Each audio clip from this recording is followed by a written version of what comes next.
warahmatullahi wabarakatuh. Selamat pagi, salam sejahtera untuk kita semua. Kita lanjutkan dengan pengenalan OHO ya. Tadi sudah melihat tentang injeksi insulin, sekarang dengan pengenalan OHO.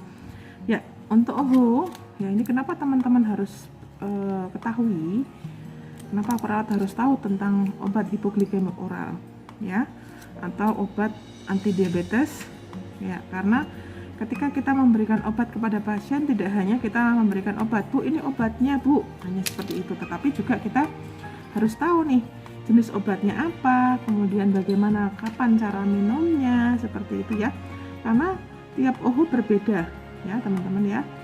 Beberapa jenis OHO cara minumnya juga berbeda, sehingga teman-teman harus ketahui ini bagaimana cara minum obatnya ya.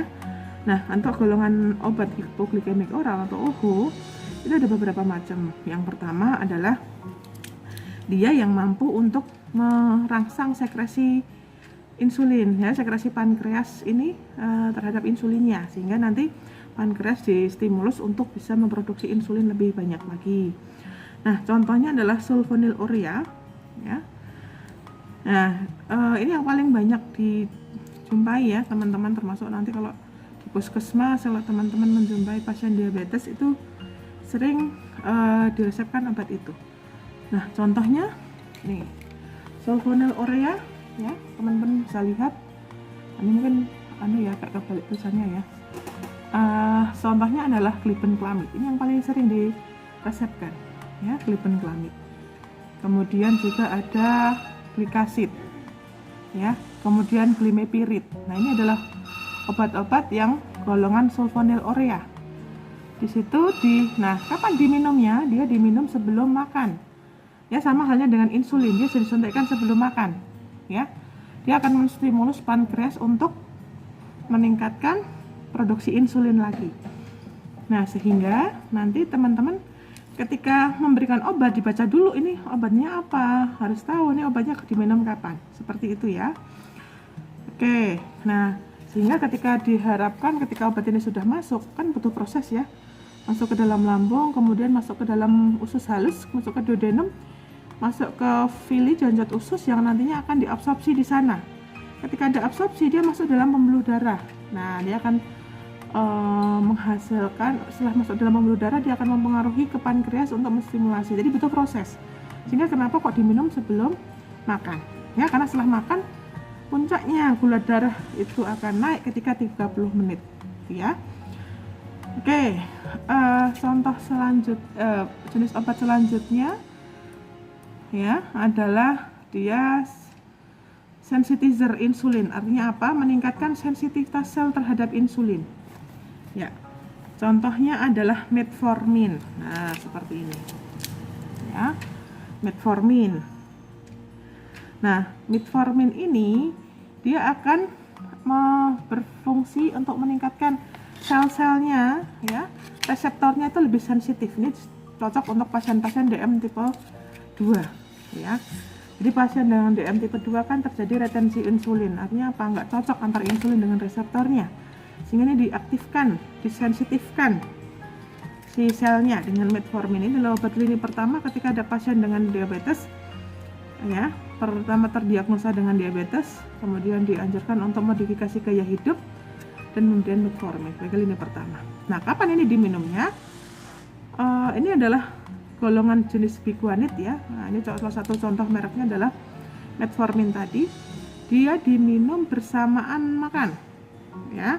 Jadi kayak lauk, ketika ada makan ya lauknya pendamnya ini. Jadi ketika makan suapan pertama langsung konsumsi, atau ketika terlupa boleh diberikan setelah makan, boleh ya, segera setelah makan, jangan terlalu lama, 2 jam setelah makan ya, nanti hasilnya tidak optimal ya.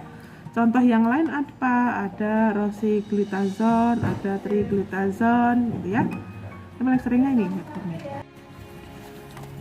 Golongan OHO selanjutnya adalah inhibitor katabolisme karbohidrat atau alpha glukosidase inhibitor ya. Contohnya adalah acarbose seperti ini ya, acarbose. Nah, ini tetap obat yang dari produk lainnya seperti ini, acarbose ya. Dia fungsinya adalah menghambat absorpsi glukosa di usus. Ketika seseorang atau diabetes itu makan, ya, makanannya akan diubah menjadi glukosa. Nah, itu akan diabsorpsi di usus. Nah, ketika diabsorpsi, si akar boso ini dia menghambat penyerapan glukosa semua sebagian dari glukosanya. Jadi ketika dia masuk ke dalam darah tidak terlalu tinggi, ya. Nah, bagaimana cara minumnya? Dia diminum bersamaan makan, sama kayak metformin tadi. Jadi sebagai lauk. Jadi ketika dia makan, pasien diabetes itu makan, dia bisa suapan pertama, satu suapan pertama, ya. Sehingga ketika dia masuk ke dalam disertai dengan obat inhibitor katabolisme karbohidrat tadi yang fungsinya menghambat glukosa di usus, ya, absorpsi glukosa di usus. Oke, nah ini fungsinya juga untuk mengendalikan kadar glukosa darah atau hiperglikemia postprandial atau ketika setelah dia makan, ya. Contoh lain selain akar boso ada miglitol, ya, miglitol, tapi seringnya memang diberikan akar boso, gitu ya. Oke, untuk jenis yang lain, nah contohnya ada glinit, nah repaglinit ini juga menstimulasi pankreas untuk mengeluarkan insulin, ya, ketika gula darah meningkat. Ini juga dia fungsinya kayak sulfonylurea tadi, ya, diminum juga sebelum makan. Oke, jadi teman-teman ketika memberikan obat, membagikan obat ke pasien diabetes tidak hanya disampaikan, Bu, ini obatnya, tetapi juga disampaikan ini jenis obatnya apa, kemudian cara minumnya bagaimana, gitu ya. Nah, teman-teman, untuk obat-obat begini yang jenisnya OHU begini juga nanti pasti ada efek sampingnya, ya. Salah satunya yang dia juga efek sampingnya tadi metformin, dia mengakibatkan kembung, gitu ya. Nah, itu juga sampaikan untuk efek sampingnya. Nanti kalau efek sampingnya dirasa sangat berat sampai dia menimbulkan mual, muntah mungkin, silakan nanti pasiennya bisa konsultasikan ke dokter. Sampaikan kalau obat tersebut menimbulkan efek samping yang kemudian pasiennya merasa kurang nyaman, disampaikan ke dokter, ya. Nah, kemudian ketika mengkonsumsi obat seperti ini, obat OHU sebaiknya memang diperhatikan bahwa ketika minum tidak bersamaan dengan obat atau minuman yang dapat mengganggu interaksi obatnya, ya.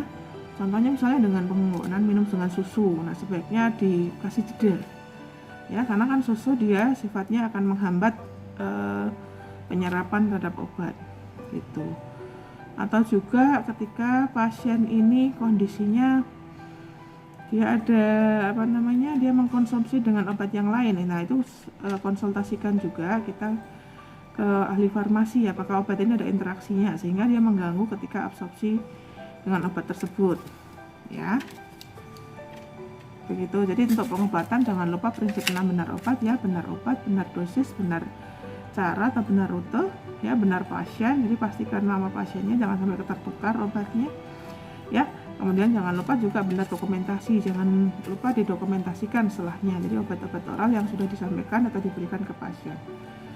Begitu. Nah, sebaiknya memang pasien dikasih tahu nama-nama obatnya, ya, karena obat ini kan untuk pasien diabetes akan diminum terus, ya, terutama untuk pasien-pasien dengan kondisi kadar gula darahnya yang sudah tinggi, sehingga dia harus terkontrol gula darahnya dengan menggunakan OHU, obat hipoglikemik oral. Oh ya, sampaikan juga efek sampingnya, teman-teman, karena obat anti diabetes atau hipoglikemik oral dia menimbulkan risiko hipoglikemik, terutama yang jenis sulfonylurea, ya. Jadi dia akan menyebabkan hipoglikemi, sehingga ketika setelah minum obat ini dipastikan pasien makan dengan adekuat, makannya cukup, jangan makannya hanya sedikit, sama dengan pemberian insulin, ya. Banyak kejadian pasien yang kemudian dia mengalami gejala hipoglikemik setelah mengkonsumsi sulfonylurea. Karena apa? Karena makannya nggak adekuat, lupa makan. Itu yang perlu disampaikan ke pasien, ya. Kalau sudah pernah riwayat hipoglikemik biasanya akan ada riwayat berulang, gitu, karena memang lifestyle-nya atau kebiasaannya tidak makan dengan adekuat atau menunda makannya, itu, ya. Nah, silahkan nanti kalau teman-teman ada yang mau ditanyakan bisa kita diskusikan di ruang Zoom meeting atau Google Classroom, ya. Terima kasih. Assalamualaikum warahmatullahi wabarakatuh.